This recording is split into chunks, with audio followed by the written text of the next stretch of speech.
क्षत्रिय कन्या होकर तुम दोनों को आंसू बहाना शोभा नहीं देता। क्या क्षत्राणियां मां नहीं होती? और मैं तो वो दुर्भागी मां हूं जिसका एक ही पुत्र था। अपने इकलौते पुत्र की अकाल मृत्यु पर एक मां रोए नहीं तो और क्या करे? क्षत्राणियां युद्ध पर गए अपने पिता, पति, भ्राता और पुत्र की प्रतीक्षा नहीं करती। हाँ, और यदि वो लौट कर आ जाएं, तो वे इसे ईश्वर की कृपा समझती हैं, और लौट कर ना आए तो वैसे ईश्वर की इच्छा मानती हैं। हे सुभद्रा, क्षत्रिय कुल में जिसका जन्म होता है वो वीर मरण की आशा करता है, इसलिए शोक मत करो।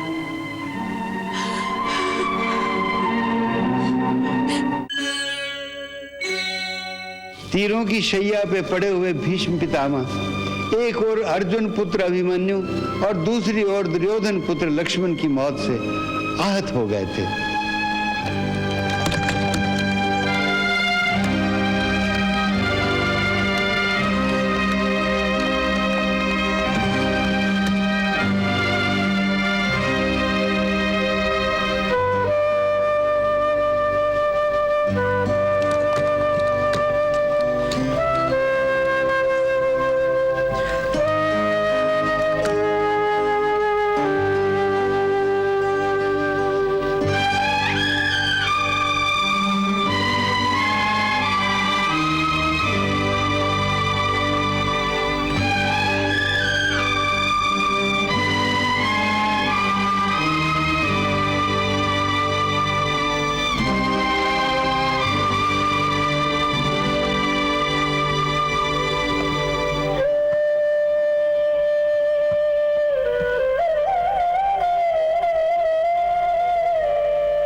प्रणाम पितामह।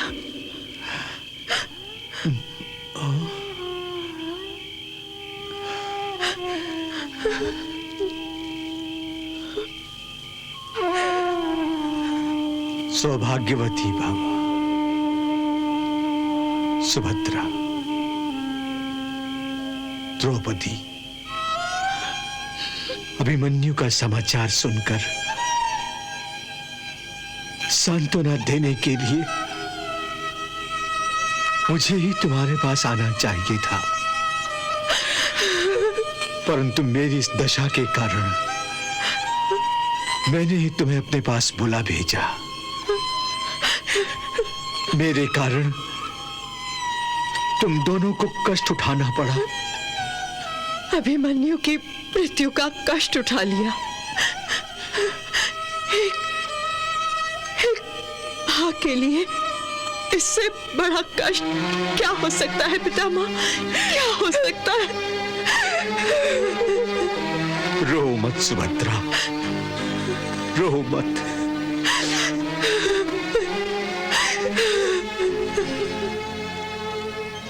क्षत्रिय कन्या होकर तुम दोनों को आंसू बहाना शोभा नहीं देता। क्या क्षत्राणियां मां नहीं होती? और मैं तो वो दुर्भागी मां हूं जिसका एक ही पुत्र था। अपने इकलौते पुत्र की अकाल मृत्यु पर एक मां रोए नहीं तो और क्या करे?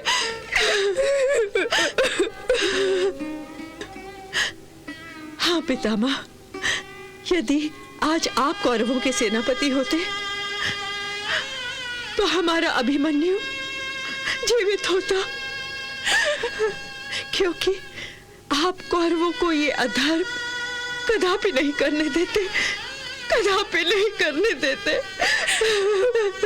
हाँ पितामह, यदि आप होते तो मेरे अभिमन्यु की रक्षा अवश्य करते। जब साक्षात मृत्यु किसी का वध करने की इच्छा से रणभूमि पर अवतरित होती है सुभद्रे, तब कोई किसी की सुरक्षा नहीं कर सकता।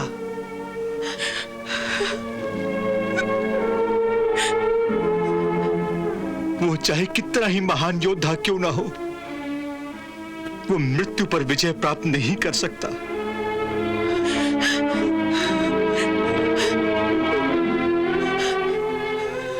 और मृत्यु अलग अलग समय पर अलग अलग चोला बदलती है। जैसे अभिमन्यु के लिए मृत्यु ने दुर्योधन, दुशासन, शकुनी, कर्ण और द्रोणाचार्य आदि का रूप धारण कर लिया था, ठीक उसी प्रकार वो मेरे लिए शिखंडिनी का रूप लेकर प्रकट हुई थी।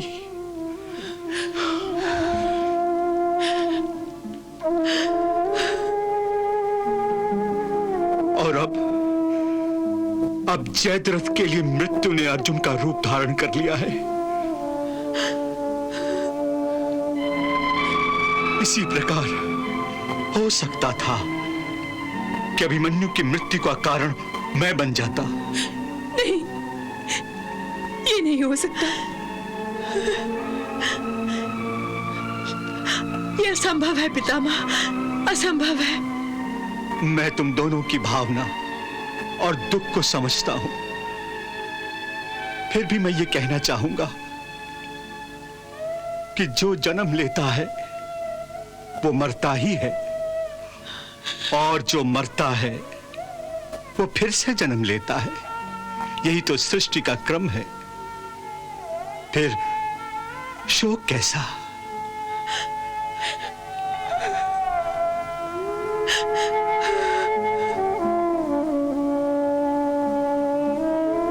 हे सुभद्रे, हे पांचाली, तुम अभिमन्यु के लिए शोक मत करो। उसे तो वीर गति प्राप्त हुई है।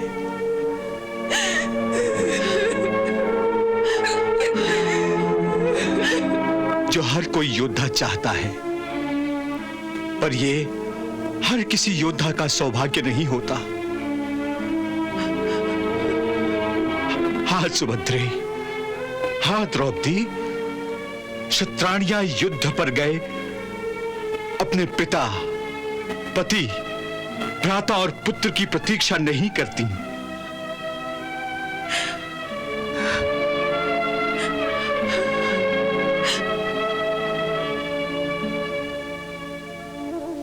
हाँ, और यदि वो लौट कर आ जाएं, तो वे इसे ईश्वर की कृपा समझती हैं, और लौट कर ना आए तो वैसे ईश्वर की इच्छा मानती हैं। हे सुभद्रा, क्षत्रिय कुल में जिसका जन्म होता है वो वीर मरण की आशा करता है, इसलिए शोक मत करो।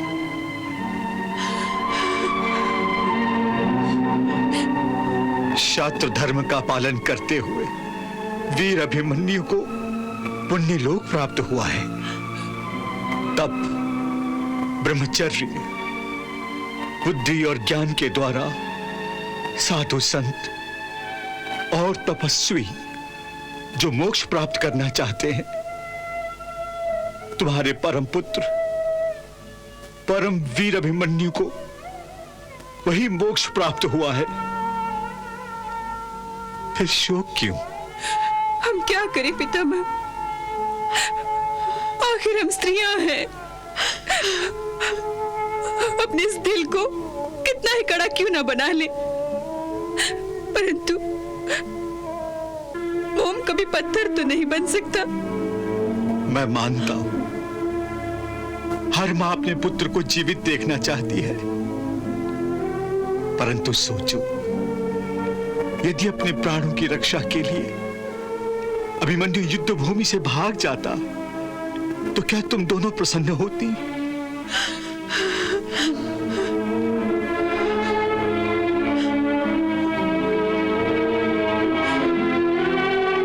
नहीं ना, तुम दोनों यही सोचती कि अभिमन्यु हमारे कुल के माथे का कलंक है, पर नहीं, अभिमन्यु कुरुकुल के माथे का कलंक नहीं, तिलक है। ऐसा तिलक जो कुरुकुल के माथे की शोभा सदा बढ़ाता रहेगा।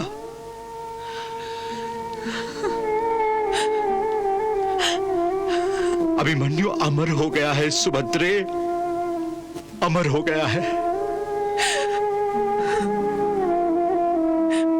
वैसे भी मनुष्य मरने के बाद अपनी संतान के रूप में जीवित रहता है, और अभिमन्यु की निशानी उसकी पत्नी के पेट में पल रही है। वही अभिमन्यु के नए जीवन का प्रमाण है। फिर भी तुम दोनों इतनी शोकाकुल क्यों हो? सुभद्रे, द्रौपदी, तुम्हें नहीं पता, मुझे पहले से ही पता था कि अभिमन्यु की आयु बहुत छोटी होगी।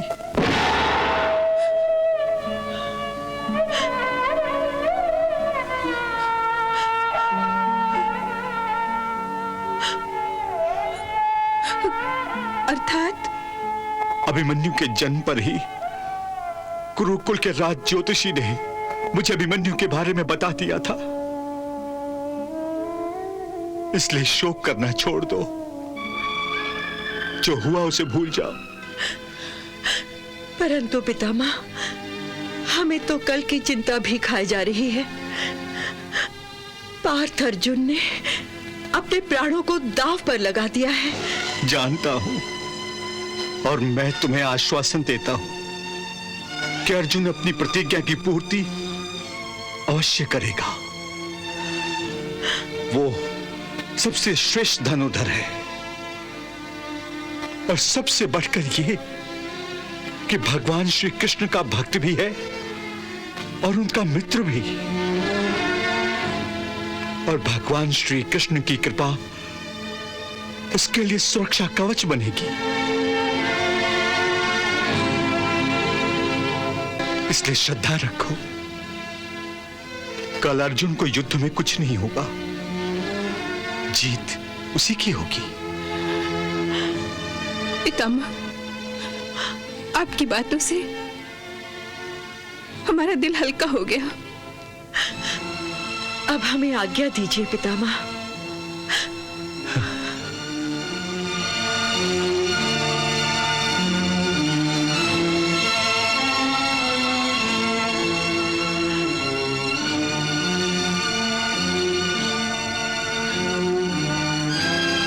सौभाग्यवती भव।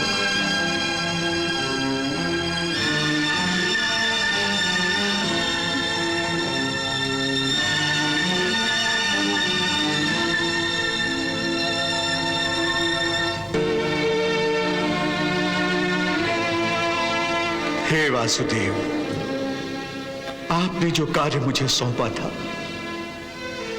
मैंने पूरा किया। आगे आप ही को सब कुछ संभालना है। महाराज, श्री कृष्ण और अर्जुन ने अपने अपने शंख बजाकर युद्ध आरंभ करने की घोषणा की है। आरंभ की नहीं, अंत की घोषणा की है संजय। सिंधु नरेश जयद्रथ के अंत की घोषणा। अर्जुन के हर आक्रमण का उत्तर भीषण आक्रमण से दो। अर्जुन को रोक दो, अर्जुन को आगे मत बढ़ने दो। संजय, कहीं आज सूर्य की गति अवरुद्ध तो नहीं हो गई? आज तो शाम ही नहीं हो रही है। हे केशव, तुम अर्जुन को उस पापी जयद्रथ के पास ले जाओ। इस सूत पुत्र को मैं देख लूंगा। धन्यवाद भीम भैया। हाँ केशव, चलो जयद्रथ की ओर। कर्ण हार गया, ये तो शुभ संकेत नहीं है गांधारी। हाँ महाराज, ये तो निश्चित ही शुभ संकेत नहीं है। नियति ने हमें ये संकेत कई बार दिए थे, परंतु राज्य की लालसा के कारण शकुनी के बहकावे में आए हुए दुर्योधन की बुद्धि नियति के इस संकेत को ग्रहण नहीं कर सकी, और हमने भी वही भूल की थी महाराज।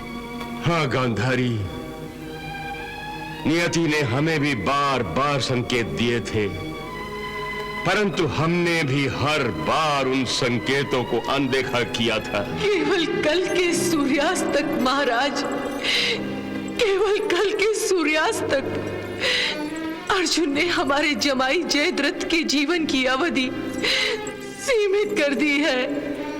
नहीं गांधारी, ऐसा मत सोचो। अर्जुन ने अपनी प्रतिज्ञा द्वारा अपनी मृत्यु भी तो निश्चित कर दी है। हो सकता है वो जयद्रथ का वध करने में असफल रहे, परंतु अर्जुन से जयद्रथ की सुरक्षा कौन कर सकेगा महाराज?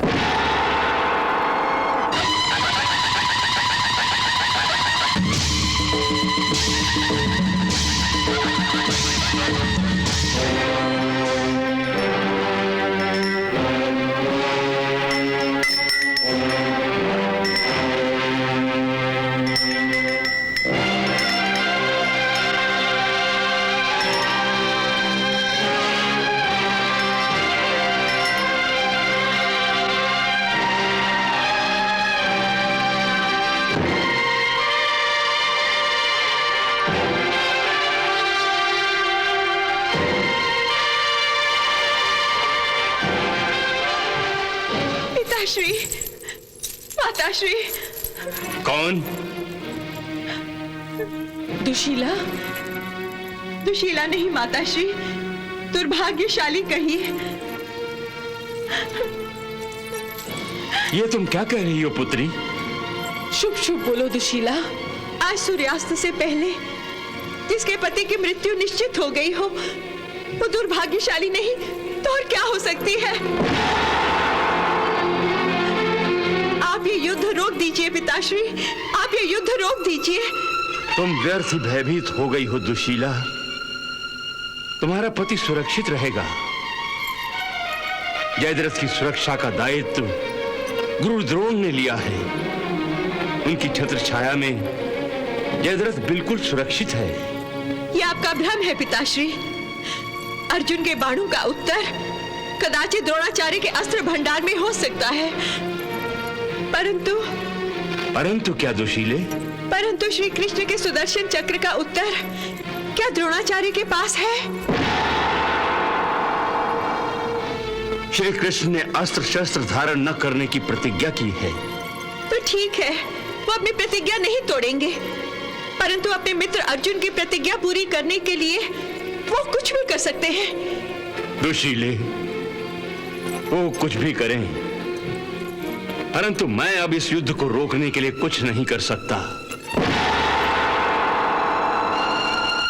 माताश्री, आप तो हस्तिनापुर की महारानी हैं। आप दुर्योधन भैया को युद्ध रोकने का आदेश दे सकती हैं। मैं विवश हूँ पुत्री, मैं विवश हूँ। माताश्री। हाँ पुत्री, मैं विवश हूँ। मैं ये युद्ध रोकना चाहती हूँ, परंतु रोक नहीं सकती। यही मेरी विवशता है। तुम अपने पति के प्राणों के लिए हस्तिनापुर के महाराज के सामने झोली फैला रही हो, और मैं कितनी बार हस्तिनापुर के महाराजा के सामने मेरे पुत्रों के प्राणों के लिए झोली फैलाकर भीख मांग चुकी हूँ, परंतु हस्तिनापुर के महाराजा ने मुझे ये भिक्षा देने से भी इनकार कर दिया। और अब ऐसा लग रहा है कि मेरी गोद पूर्ण रूप से उजड़ जाएगी। गांधारी, क्षमा कीजिए महाराज, परंतु अब ऐसा लग रहा है कि ये महायुद्ध कौरवों को सर्वनाश की ओर ले जाएगा। इसलिए हे दुशीले, तुम अपनी इस विवश माता को क्षमा कर दो। पिताश्री जो अपनी बेटी के सुहाग को बचाने के लिए अब आंसू बहाने के अतिरिक्त और कुछ नहीं कर सकती। मुझे क्षमा कर दो बेटी, मुझे क्षमा कर दो।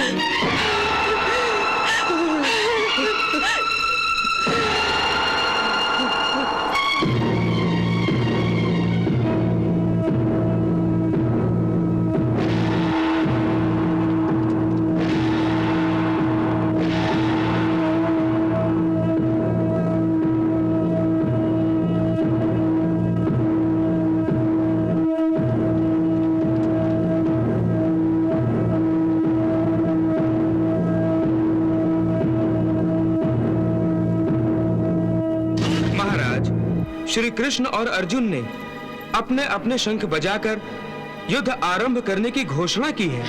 आरंभ की नहीं, अंत की घोषणा की है संजय।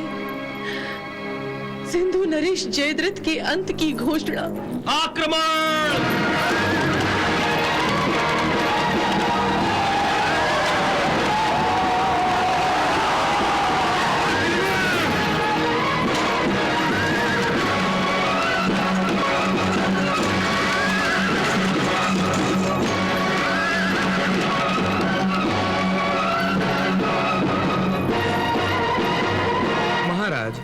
सिंधु नरेश जयद्रथ गुरु द्रोणाचार्य के रचे हुए व्यू में ऐसे सुरक्षित हैं जैसे कोई पथरीले दुर्ग में सुरक्षित होता है।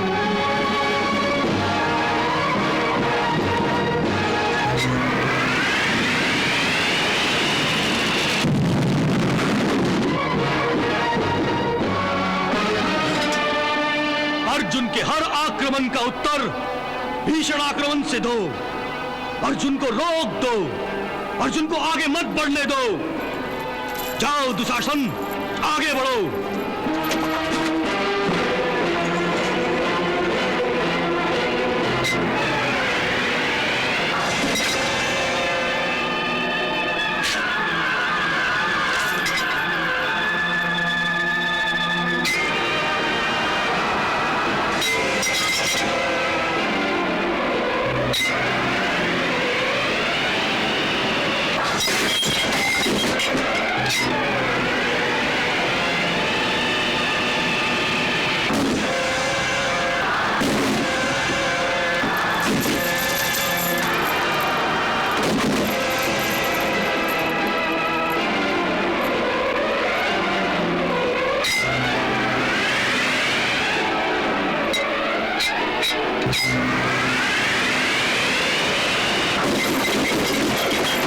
हे वासुदेव, मेरा रथ जयद्रथ की ओर ले चलो।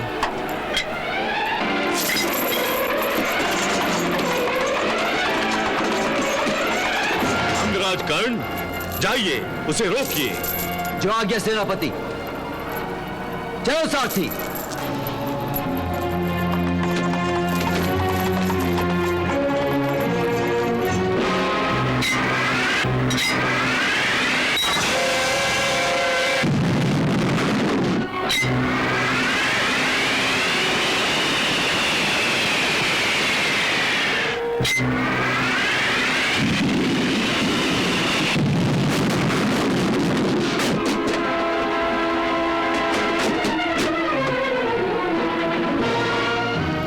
भीमसेन, अंगराज कर्ण अर्जुन पर प्रतिबंध लगाने की इच्छा से अर्जुन से युद्ध करने जा रहा है।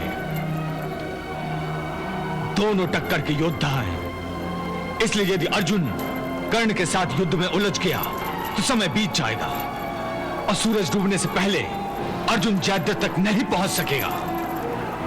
नहीं बड़े भैया, मैं ऐसा नहीं होने दूंगा। मैं अपने बाहुबल और पराक्रम से कर्ण को अर्जुन के रास्ते से हटा दूंगा। बस आप मुझे आज्ञा दीजिए। जाओ भीम। सारथी, रथ कर्ण के सामने ले चलो। देखता हूं अपने आप को महाबलशाली समझने वाले उस सूत पुत्र में मेरी गदा के आघात सहन करने की कितनी क्षमता है। चलो सारथी।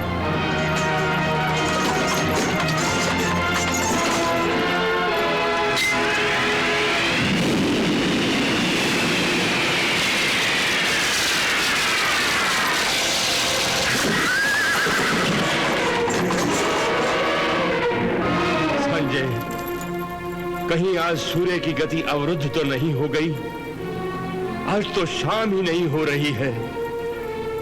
हो जाएगी, शाम भी हो जाएगी। हमारे चाहने से प्रकृति के नियम और विधि का विधान तो नहीं बदला जा सकता ना। सूर्य निश्चित समय पर अस्त होगा, परंतु इस समय सूर्य देव की गति से भी अर्जुन के रथ की गति बढ़ाने का प्रयास वासुदेव श्री कृष्ण का है। कौरव सेना का भीषण संहार करते हुए अर्जुन का रथ आगे बढ़ रहा है महाराज।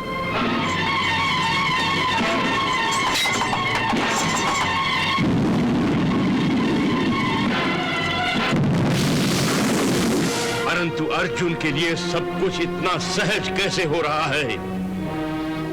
यदि और महारथी अर्जुन को रोक नहीं पा रहे हैं, तो अंगराज कर्ण क्या कर रहा है?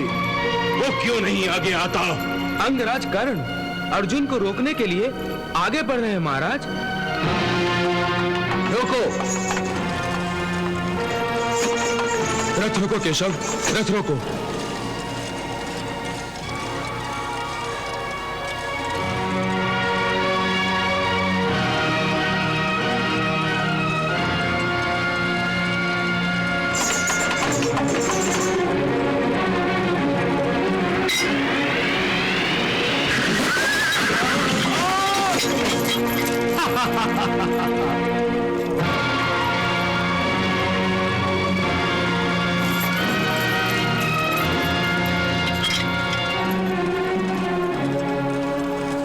केशव, तुम अर्जुन को उस पापी जयद्रथ के पास ले जाओ।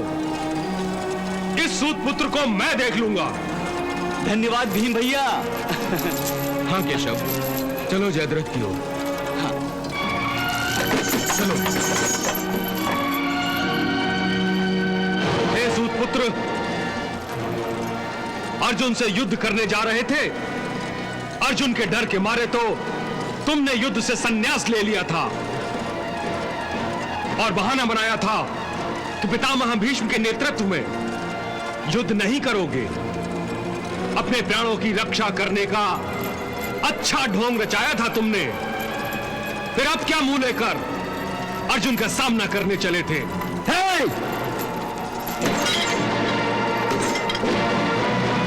और यदि मरना ही है तो अर्जुन क्यों, मैं तुम्हारी अंतिम इच्छा पूरी किए देता हूं।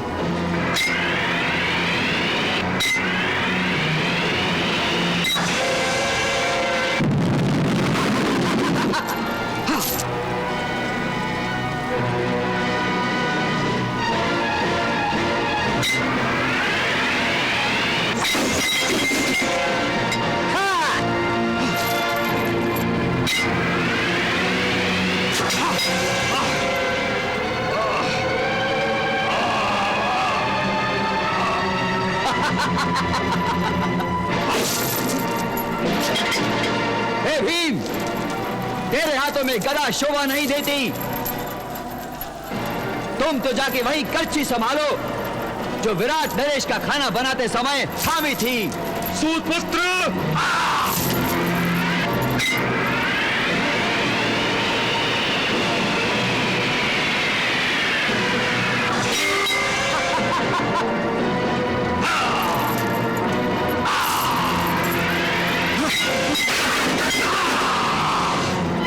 भीम से कर्ण हार गया,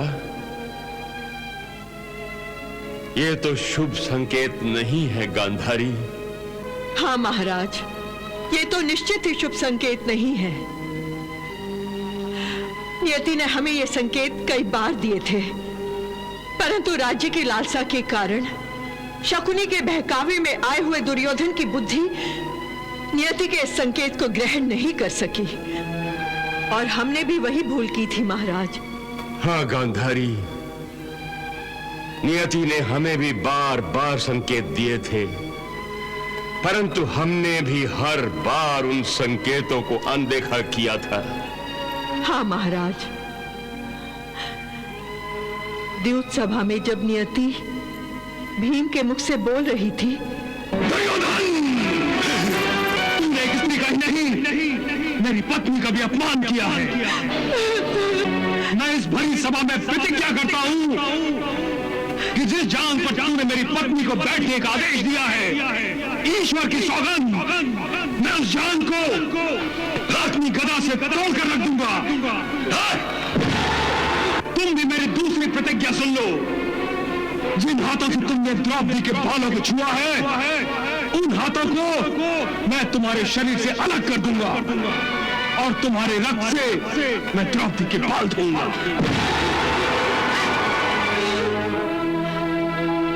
उस समय भी उस संकेत की ओर से हमने अपनी आंखें मूंद ली थी। परिणाम स्वरूप मेरे सारे पुत्रों के और जमाई जयद्रथ के प्राण संकट में आ गए हैं। प्राण तो संकट में ही है मेरे। हे कृपाचार्य, शकुनी मामा, मुझे लगता है कि दुर्योधन और द्रोणाचार्य की हाँ में हाँ मिलाकर मैंने बहुत बड़ी भूल की है। लोग चाहे कुछ भी कहे, मुझे रणभूमि छोड़कर अपने सिंधु देश वापस लौट जाना चाहिए था।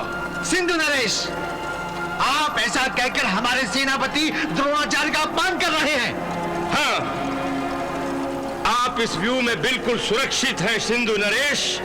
हाँ सिंधु नरेश, आपकी सुरक्षा का उत्तरदायित्व हम पर है। अरे अब अर्जुन तो क्या, स्वयं यमराज भी आ जाए तो भी आपकी परछाई को छू तक नहीं सकेंगे। इसलिए आप निश्चिंत हो जाइए सिंधु नरेश, निश्चिंत हो जाइए। निश्चिंत हो जाऊं?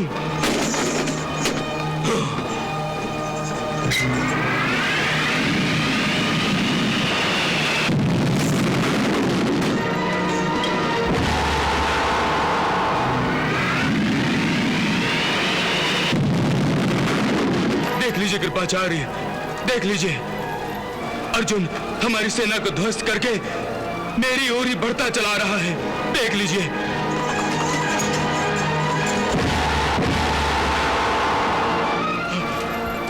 और कृपाचार्य, आप कह रहे हैं कि मैं निश्चिंत हो जाऊं? सिंधु नरेश, क्या आप हम पर भरोसा नहीं करते हैं? करता हूं मामा श्री, करता हूं। आप दोनों के शौर्य और पराक्रम पर मुझे कोई संदेह नहीं है। परंतु क्या सिंधु नरेश? परंतु मैं आपसे अधिक अर्जुन के शौर्य और पराक्रम पर, उसकी क्षमता पर अधिक भरोसा करता हूं।